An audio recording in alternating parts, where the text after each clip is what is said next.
guys, samahan nyo kami gumawa ng sarili naming version na dinakdakan. So, ang nilagay lang namin dyan, sibuyas, Pwede na! paminta, tsaka konting asin at kalamansi. Yung langaw, lumilitaw. So, yun Dali lang lang. ang meron kami dito sa bahay. Wala man lang kaming siling green or red. Dito kaya? Dyan na lang, pagkain na. Pares lang. Pwede na yan dyan. Bilisan mo na. At Ihalo natin. mimikos-mikos lang natin yan. Bago natin lalagay yung mayonnaise.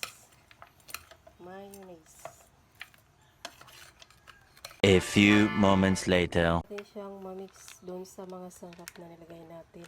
Lalagay na natin yung mayonnaise para sa ating dinakdakan na own version namin. Ganun pa rin, mikos-mikos lang natin hanggang sa mag-well combine yung ating mga ingredients. So, kami lang naman ang kakain kaya hindi na namin kailangan ng maraming sangkap katulad ng nakikita natin sa mga vlog. Yan, so specialty daw yan ng mga Ilocano. So, yan. Diba? Pwede na! Sarap na siya. Kung ano pa yung kulang dito, pwede natin next na paggawa natin, improve natin ng kung ano pa yung kailangan.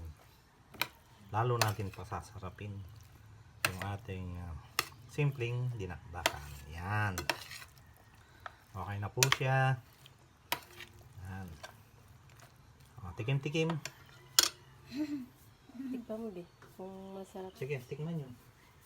Ha?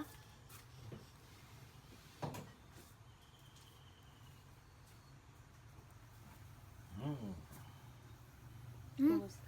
Masarap. So, ayan na ang aming